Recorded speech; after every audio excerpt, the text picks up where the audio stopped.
Europe 1, la France bouge. La pépite. Julien, vous avez 30 ans, toute votre famille est médecin. Tout à fait, vous êtes bien renseigné. Bah évidemment, c'est mon métier. Mais vous, en revanche, vous n'avez pas souhaité suivre la même voie. Donc vous avez fait une école de commerce, des stages en banque. Mais la médecine vous a rattrapé. Si vous êtes là ce soir, c'est parce que vous avez un lien maintenant avec la médecine. Que s'est-il passé ? Il fallait que j'y retourne d'une manière ou d'une autre. Et effectivement, je pense que ce qu'on a décrit précédemment illustre extrêmement bien ce qu'on veut faire chez AZ Med. Et c'est ce qui fait sens, surtout pour une génération qui veut travailler dans le but d'avoir un sens et d'avoir un impact. En l'occurrence chez nous, pour nos systèmes de santé, même s'il est indirect, on a la possibilité dans une start-up comme AZ Med d'avoir déjà des impacts mondiaux sur des millions de patients. Bon, alors justement, vous êtes en train de nous parler d'AZ Med, vous n'avez pas trop parlé de vous, pourtant moi c'est ce qui m'intéressait. Vous avez monté cette start-up avec 2 autres associés. Comment ça s'est passé ? Comment vous êtes passé du Crédit Agricole à AZ Med ? Il s'est passé quoi entre-temps ? Vous avez rencontré qui ? Mes meilleurs amis, médecins et ingénieurs qui travaillaient avant sur de la détection de cancer de sein, l'IRM cardiaque, m'ont contacté pour monter un projet de base scientifique. J'ai un ami médecin donc qui est maintenant cofondateur de la boîte, qui passait la plupart de son temps aux urgences et comme tous les internes à l'époque de la paix, il écumait les hôpitaux tous les 6 mois et donc les challenges aussi auxquels il était confronté. Et je pense qu'on en a très bien parlé il y a 10 minutes. Il était avec des équipes brillantes, des équipes qui respectaient, qui sont reconnues dans le milieu et pourtant il se confrontait à des problématiques dramatiques, comme vous l'avez dit. Avec des erreurs. Avec des erreurs, mais pas des erreurs liées à un manque de compétences, liées à un manque de ressources, de personnel, qu'on connaît tous et qu'on a tous entendu, un manque de ressources financières, etc. Et c'est pour ça que de base on a créé AZ Med, parce qu'on voulait commencer à répondre à ces problèmes de santé majeurs avec l'intelligence artificielle. Et donc c'était en 2017, vous allez nous dire ce qu'est AZ Med. Est-ce que vous êtes prêts vous aussi pour le pitch ? Je suis prêt. Allez, on y va, top chrono, 1 minute. Chez AZ Med, on détecte et on développe des solutions d'intelligence artificielle qui détectent la plupart des pathologies visibles sur des images médicales. Donc on est utilisé par des radiologues ou par des urgentistes par exemple, déjà pour gagner du temps et ensuite pour sécuriser le diagnostic pour le patient et derrière optimiser sa prise en charge. Plus globalement, le problème est énormissime. En 15 ans, le nombre d'actes d'imagerie médicale a triplé et le nombre de spécialistes de santé capables d'analyser ce flux d'informations a stagné. Donc c'est pour ça que l'intelligence artificielle apparaît comme une des réponses majeures face à ce gap entre la demande et le soin. Et c'est aussi ce qui explique en partie que chez AZ Med, nos solutions sont déjà utilisées dans plus de 1000 structures hospitalières et centres de radiologie, dans 45 pays sur les 5 continents. Donc notre mission, c'est vraiment d'aider n'importe quel spécialiste de santé à analyser n'importe quel type d'image médicale n'importe où dans le monde grâce à l'intelligence artificielle. Merci pour votre pitch, Julien Vidal. Je rappelle que vous êtes le cofondateur de AZ Med. Donc, si j'ai bien compris, vous avez développé une intelligence artificielle qui détecte tout ce qui se passe sur une image médicale, donc quand on passe une radio. Alors, tout ce qui se passe, c'est ambitieux parce que je pense qu'on peut voir une infinité de choses sur des images médicales, mais plus de 90% du flux des pathologies qui vont se présenter tous les jours aux urgences ou dans des centres de radiologie. C'est quoi par exemple ? Donc c'est un premier cas d'usage, tout type de lésions osseuses traumatiques, des fractures, des arrachements osseux, on tombe, on se fait mal. Les logiciels vont être capables de dire si effectivement il y a un traumatisme osseux ou pas. Deuxième cas d'usage, c'est des pathologies au niveau du thorax, donc n'importe quelle pathologie cardiaque ou pulmonaire qui sont visibles sur des radios, des pneumothorax, des nodules pulmonaires, des épanchements pleuraux. On a une dizaine de pathologies qu'on va être capable de détecter et surtout d'alerter le professionnel de santé très rapidement. Mais pardon, vous êtes capable de les détecter, mais sans l'IA, sans l'intelligence artificielle, on est aussi capable de le détecter. Donc, quelle est votre valeur ajoutée par rapport à ce qui existe déjà ? C'est ça, donc c'est ce que j'ai essayé d'expliquer tout à l'heure. C'est 2 choses. Premièrement, c'est le fait qu'on manque de professionnels de santé. Dans 90% du temps, dans le public en France aujourd'hui, une image médicale, une radiographie, ne va pas être analysée par un radiologue senior. Elle va être analysée soit par un interne de radiologie, soit par des urgentistes qui ont des dizaines de patients dans les salles d'urgence et qui ne sont pas forcément spécialistes de l'image. Donc l'IA va clignoter un endroit où lui, il n'aurait peut-être pas vu. Parce qu'il n'a pas le temps, c'est ça, il enchaîne les images. Ils ont pas le temps, on manque de spécialistes sur ces cas-là, donc on vient apporter notre soutien aux spécialistes qui sont sur place et qui doivent traiter les patients qui se présentent à eux. Donc ça, c'est vraiment le premier gros cas d'usage. Et puis l'intelligence artificielle ne fatigue jamais. Fabrice Marcella. J'imagine. À la différence d'un... Et elle ne dort jamais aussi. Elle ne dort jamais. Robert Sigal, vous êtes le patron de l'hôpital américain. Monsieur Vidal, je permets d'ajouter que je suis radiologue, c'était ma formation. il y a 20 ans, un scanner produisait 200 images dans 1 heure. Actuellement, il en produit 20 000.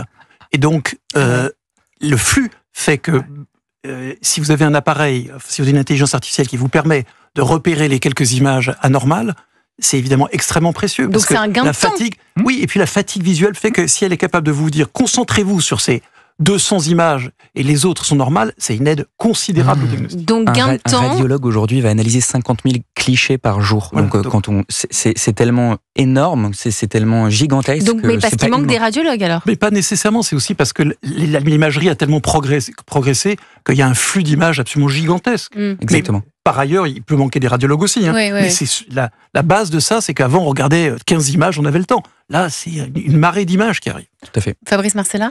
Oui, et puis j'imagine que ça permet de réduire le nombre d'erreurs, parce que 50 000 images, moi, ça me paraît 50 000 images. C'est énorme.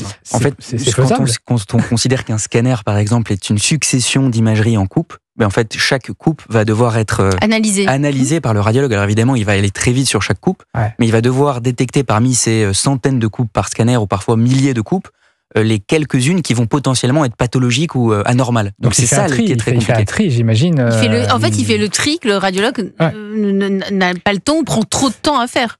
Et ça se fait en temps réel ? Comment ça marche en fait ? Donc je suis radiologue, je fais cette radio et il se passe quoi après ? Alors on va peut-être se placer déjà d'un point de vue du patient. Le patient quand il arrive... Il va faire une radio cardiaque par exemple. Exactement, donc on va être installé par un manipulateur radio qui va vous faire la radio. Et ensuite cette radio, ce qu'il faut savoir, c'est qu'elle est transmise numériquement sur un serveur central dont les radiologues ou les urgentistes vont avoir accès en temps réel.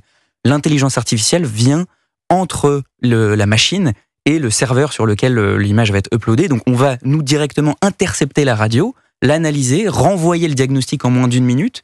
Et donc le radiologue, au moment où il va ouvrir son image et diagnostiquer potentiellement ce qui se passe pour le patient, il va déjà avoir le logiciel d'intelligence artificielle qui aura fait son travail et il pourra le prendre en compte, donc confirmer le diagnostic, le modifier s'il n'est pas d'accord et en tout cas prendre en compte le diagnostic dans sa prise de compte rendu. Et l'intelligence artificielle ne se trompe jamais ?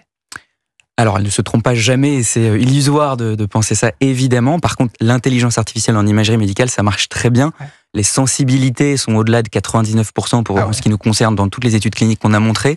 Ce qu'on veut montrer, nous, en priorité, c'est le radiologue sans l'intelligence artificielle versus avec. Vous avez déjà des clients ? On a 1000 structures hospitalières et centres de radiologie dans 45 pays. Donc vos clients, ce sont les hôpitaux ? Les hôpitaux et les grands groupes de radiologie, les chaînes de radiologie qui ont aussi beaucoup de flux, sont les deux utilisateurs principaux. Et vous disiez, vous êtes présent dans 45 pays, Julien Vidal ? Tout à fait. C'est énorme. C'est un sujet très porteur. Évidemment, l'intelligence artificielle, on en parle beaucoup. Depuis 1 ou 2 ans, l'IA générative, on parle beaucoup de ça aussi. Dans l'imagerie médicale, ça fait beaucoup plus longtemps qu'on en parle. Et c'est un sujet... En fait, un radiologue sait que d'ici 5 à 10 ans, 100% de ces images médicales vont être associées à un diagnostic d'intelligence artificielle. Donc tout le monde dans le milieu est intéressé. Vous l'avez lancé un peu avant, vous êtes sur le marché, vous avez lancé il y a 5 ans, c'est ça ? C'est ça. On s'est lancé à un moment où il fallait éduquer le marché. Y aller, ouais. Et alors, les radiologues perçoivent ça comment Vous savez, il y a un petit dicton qui dit que la question va, est-ce que l'IA va remplacer les médecins ? Mais là, on voit que c'est un complément. Non, mais que les médecins avec IA remplaceront les médecins sans IA. Exactement. Ça, c'est sûr et certain. Que ceux qui ne sont pas sur l'IA vont disparaître de la profession, ça c'est absolument certain. Nous, ça fait 7 ans qu'on travaille avec une boîte qui s'appelle Incepto. Toutes les mammos de l'hôpital américain, donc toutes les scanners thoraciques, tous les scanners thoraciques, des IRM cérébrales, en fait, etc., sont lus. Mais bien sûr, il y a un radiologue qui derrière il y a un être humain en temps réel, parce que la question c'était en temps réel. Donc là, les images sont analysées en temps réel, et ensuite l'IA lui dit attention, là peut-être il faut les vérifier. En gros, sur l'image, il met un petit spot lumineux en lui disant là-dessus il faut aller regarder telle ou telle chose. Et c'est ensuite bien sûr la décision du radiologue de revoir, mais du coup il a le temps de se concentrer sur ce qui est point. Et le point clé, c'est que la sensibilité dont parle Monsieur Vidal, c'est que il sait que s'il lui dit que c'est normal sur 90% des images, il fait confiance. Donc il va quand même les regarder, mais voilà, il va pouvoir concentrer son temps de lecture sur les images où l'IA lui dit attention, il y a peut-être quelque chose. Peut-être qu'il n'y a rien d'ailleurs. L'IA peut se tromper d'ailleurs. Peut-être qu'il n'y a rien, mais c'est là-dessus qu'il va regarder. Qui va les regarder. Mais il risque pas de passer à côté de quelque chose. Toutes les études maintenant, alors vous savez, va. on parle de la science dure. Ça fait partie de publications scientifiques relues par des comités de lecture qui prouvent maintenant que l'IA marche. Et elle marche sur la radiologie. Il y a plein d'autres secteurs sur lesquels ça fonctionne actuellement. Julien Vidal ? Oui, on a une dizaine de papiers aujourd'hui qui sont sortis un peu partout dans le monde, en Europe, aux États-Unis, qui montrent que les radiologues sont augmentés par l'intelligence artificielle parce que leurs performances sont améliorées à la fois sur la sensibilité et la spécificité, c'est-à-dire quand il n'y a rien bien diagnostiquer le fait qu'il n'y ait aucune pathologie visible, et l'inverse, c'est-à-dire bien diagnostiquer les pathologies qui sont actuellement visibles sur l'image. Dans tous les cas, dans toutes les études qui sont menées, effectivement, ils sont comme augmentés. Donc c'est tout à fait le cas. Si je comprends bien, ça marche plutôt bien pour AZMed. Vous êtes présent dans 45 pays, Julien Vidal. Mais si vous êtes parmi nous ce soir, c'est aussi parce que vous avez des besoins, notamment dans le recrutement, je crois. Tout à fait. Pour nous, c'est extrêmement important de mettre dans les mains des professionnels de santé de la meilleure des manières possibles ces logiciels d'intelligence artificielle. Mieux on comprend comment est-ce qu'ils sont fabriqués, mieux on sait comment les utiliser, quand est-ce qu'il faut avoir confiance et quand est-ce qu'il faut prendre ses distances. Donc on a des besoins forts de recrutement d'équipes commerciaux. Mais c'est pas que des commerciaux, parce que vous avez besoin aussi de radiologues, d'urgentistes. C'est ça, moi, qui m'a frappé. C'est pour ça que vous êtes là aussi ce soir. C'est que c'est pas des commerciaux qui vont aller vendre votre solution. Il faut des experts aussi. Ça peut paraître évident, mais c'est-à-dire comment voulez-vous mettre dans les mains de professionnels de santé des logiciels sans les fabriquer avec eux? Donc évidemment, on recrute des radiologues, des urgentistes ou n'importe quel type de spécialistes de santé qui vont utiliser nos logiciels pour les fabriquer en amont avec nos chercheurs en IA.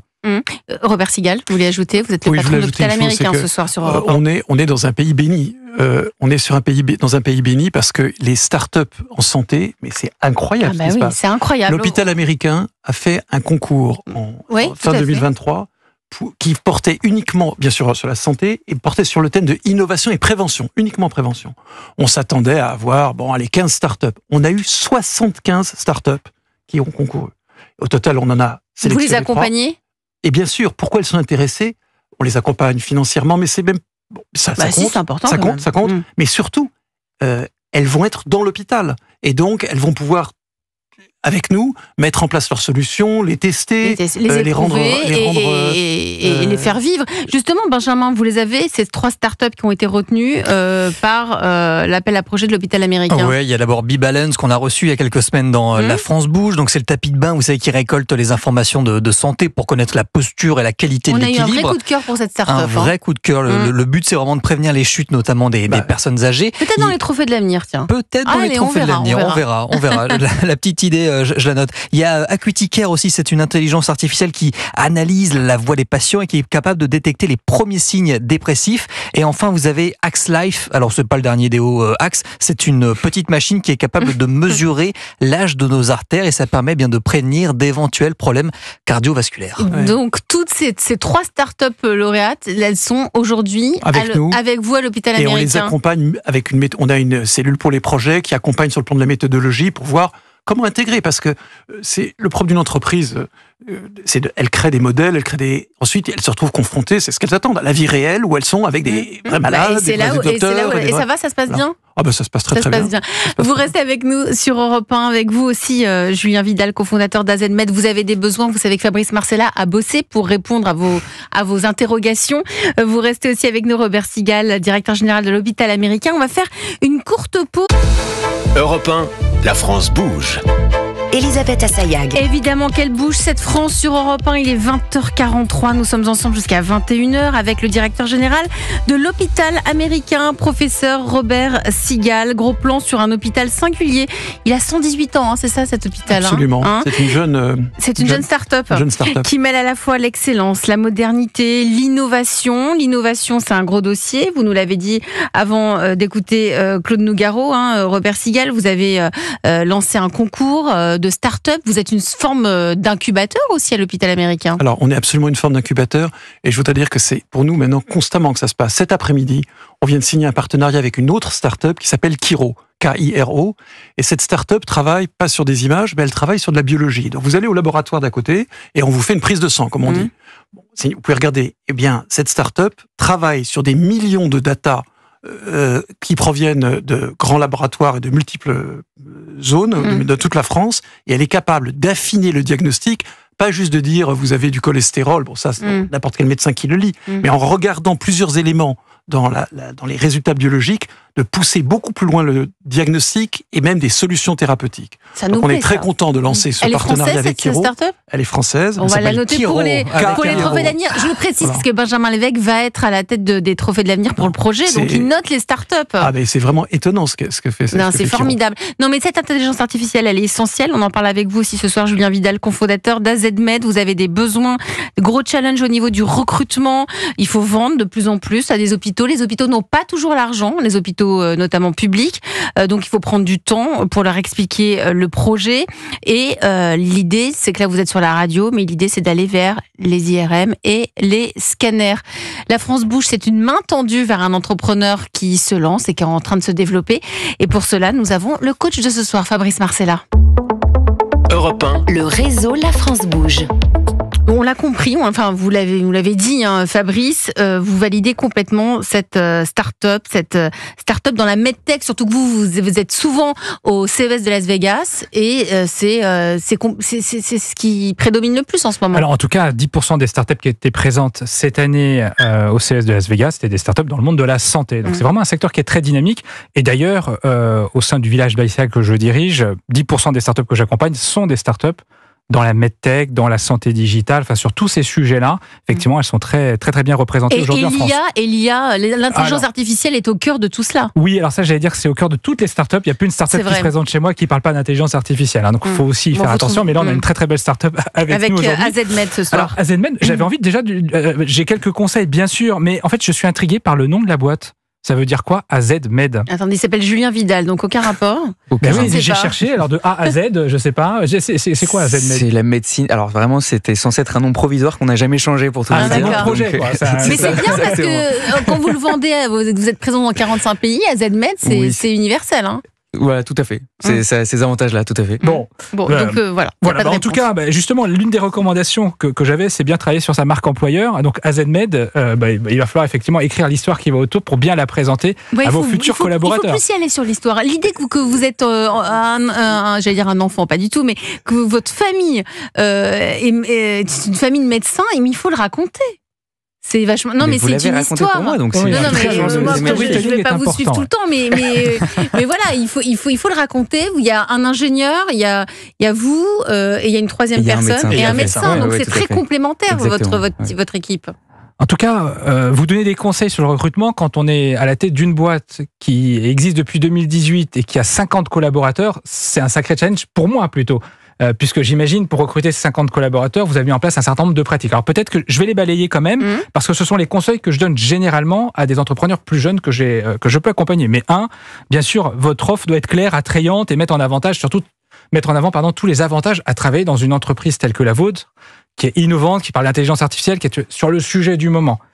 2, j'imagine que c'est pour vous, mais en tout cas, il faut absolument utiliser les réseaux sociaux professionnels, les LinkedIn, Indeed, Glassdoor, enfin tous ceux qui existent aujourd'hui pour valoriser ce que vous faites. Alors, il y a une autre idée, je ne sais pas si vous la faites, si vous la mettez en application, mais vos collaborateurs actuels sont vos meilleurs ambassadeurs. Donc, pour pouvoir recruter rapidement et partout dans le monde, dans tous les pays où vous êtes aujourd'hui implantés, vous pourriez vous appuyer, si vous le faites pas déjà, en tout cas sur vos collaborateurs qui peuvent mettre en avant le sens que vous donnez aussi dans l'entreprise qui est la vôtre. Alors, j'imagine que vous êtes en contact également avec toutes les écoles, universités, en tout cas pour aller chercher des jeunes talents sortis d'école. Alors, est-ce que le télétravail est un sujet dans votre domaine? Je ne sais pas. En tout cas, c'est un sujet chez les plus jeunes aujourd'hui. Donc, de ne pas le proposer, c'est se fermer des portes. Pourquoi il n'y a pas du tout de télétravail je ne sais pas. Alors, pourquoi vous... Ah non, je dis, si c'est pas un sujet, il faut le mettre en avant parce que ça permet de recruter. Ah oui, donc ça, c'est tous les conseils pour qu'ils puissent recruter. Oui, il faut aller chercher là-dessus. Il faut aller tous les détails. Tout est important. Welcome to the jungle. Je sais que vous y êtes déjà, mais c'est une formidable plateforme en tout cas pour mettre en avant, prendre la parole et vous la prenez très bien déjà sur cette plateforme. Et puis ensuite, pour aller chercher des talents plus seniors, les chasseurs de tête, on revient au classique, les chasseurs de tête sont là également pour vous aider. Ensuite, ce que je peux faire... alors c'est ça qui nous intéresse. Oui, le reste, non. Alors, non, le reste, mais ce que vous pouvez faire, c'est très important. C'est ça qui est important. Déjà, je peux faire caisse de résonance à votre communication sur votre recrutement. 2, on fait des job dating assez fréquemment dans le village. Pourquoi? Parce que mes entrepreneurs sont aussi à la recherche de talents pour se développer. Donc, on pourrait très bien vous intégrer dans un de nos job dating pour vous permettre de pitcher votre boîte auprès d'étudiants, ou en tout cas de talents qui viennent chercher effectivement des jobs. Et ensuite, j'ai la chance d'appartenir à un grand groupe qui est présent un peu partout dans le monde. Et donc, j'ai compris votre enjeu aussi et votre ambition de pouvoir vous développer partout dans le monde. Et là aussi, il faut avoir les bons contacts pour aller recruter. Donc, je peux vous mettre également en relation, notamment aux US, avec une des filiales du Crédit Agricole qui est présente sur place. Voilà. C'est bien. C'est génial, merci beaucoup. Et merci à vous. Non, vous êtes présent aux États-Unis ? On est présent aux États-Unis, on a beaucoup de clients là-bas, mais on n'a pas encore de collaborateurs là-bas, donc ça m'intéresse. On va regarder ça. Ouais. Là-bas, vous pouvez peut-être trouver un collaborateur qui puisse vendre aux différents hôpitaux votre solution AZMed. Exactement.